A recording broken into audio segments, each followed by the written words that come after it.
Affordable ba yung family? Hmm.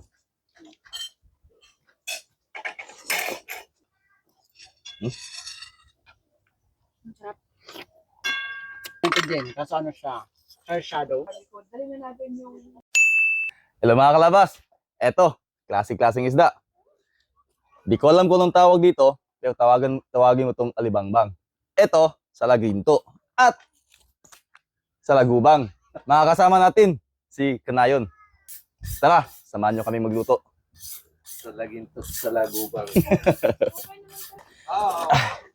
Salang natin itong isda. At dati... Okay.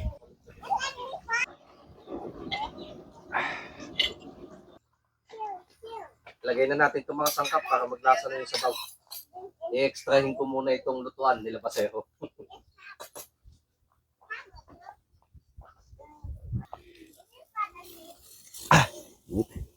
Grabe, yung taba oh. Nag-aapoy sa taba.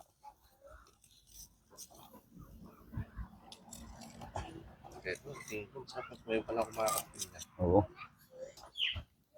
Ay, kumapit. Uy! Okay lang yan. Betchin. Asin. Tsaka paminta. Salang natin yung isda. Affordable ba yung family? Ah. Ano, magkaka-two story tayo na bahay. Wow! Sabi ng tatay.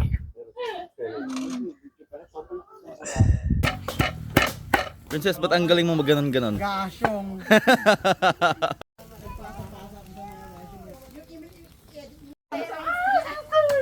Ano sabi ng pamilya mo? Basahin mo kasapal mo akong totoo. Kasi ang pangalan na si Tito.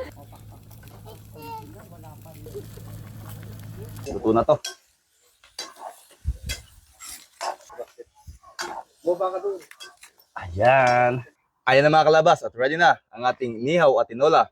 At may paksiw na rin. Pagkain sa aming harapan, Jesus name. Amen.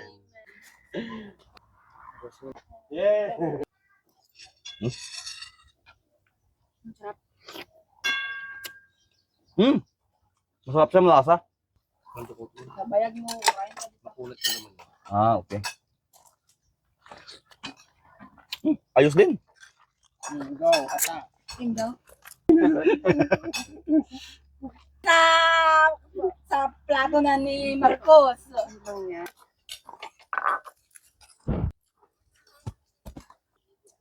Kumakain ka ba nito? Nalay?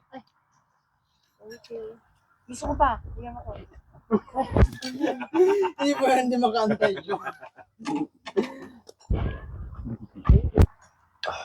How about you, ate? Mark. You want fish? Thank you. Ano, ate daw? Ate. I'll just have a little bit. Ito din, kasi ano siya, hair shadow. And Dito na isang linggo, meron siya. Ano? Pagkatapos niya. Yung pagpagat. Ah, taba.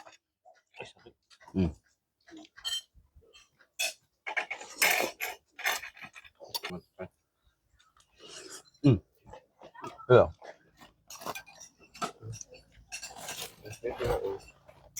Ah. Ano naman mamaya